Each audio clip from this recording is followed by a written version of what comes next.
Part 7, Chapter 7.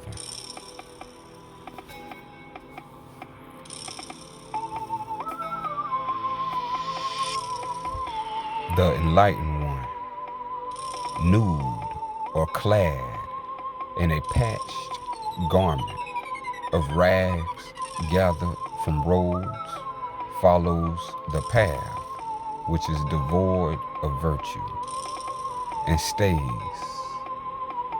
in an empty abode, absorbed in the pure, stainless being. The enlightened self aims at that which is without any mark, or that which is marklessness. Self is skillful beyond the void of right and wrong. Self is the absolute truth, stainless and pure. How can the liberated own engage in discussion and disputation, free from the entrapment and the snares of hope, and devoid of purificatory ceremonies? The enlightened self is ever absorbed in the absolute. Thus, having renounced all, self is the truth, pure and stainless. How can there be any discussion here of the body and disembodiment of attachment and detachment? Here is the truth itself in its spontaneous natural form, pure, immovable, nothing like the sky.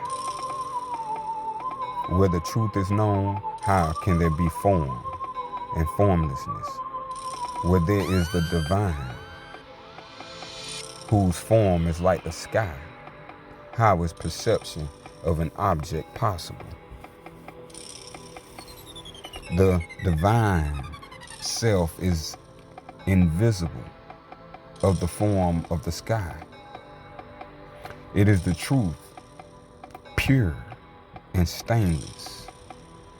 Here is only the absolute truth, indivisible in all. How can there be here union, disunion, or pride? If thus there is here only the divine, the indivisible, and the all, how can there be here any substance or absence of substance? Here is the absolute truth, indivisible and pure, stainless in the all of the form of the sky. Thus, how can there be here association and disassociation?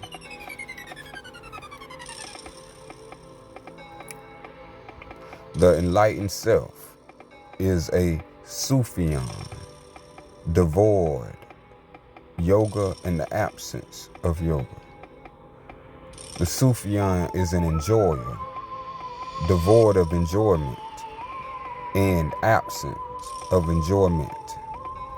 Thus, the Sufian, leisurely filled with the spontaneous joy of his own mind. If the Sufian is always related to knowledge and perception, to duality and unity, how can the Sufian be free here? How can a Sufian be natural and free from attachment here?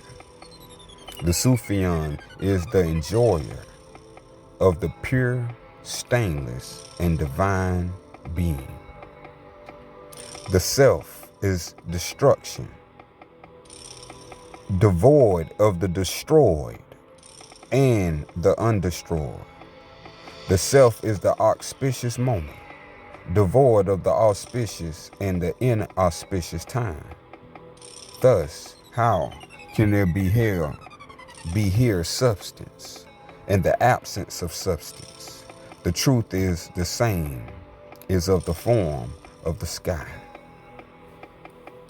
Forever divested of all and united to the self. The enlightened self is the all, free and devoid of truth. Thus, how can there be here life and death? How can there be any accomplishment through meditation and lack of meditation? All this is magic, like a mirage in the desert. Only the absolute self of indivisible and impenetrable form exists. To all things, from the practice of spiritual laws and duties to self-liberation, we are completely indifferent. How can we have anything to do with attachment or detachment? Only the learned imagine these magical things. Where one knows nothing, there is verily no difference.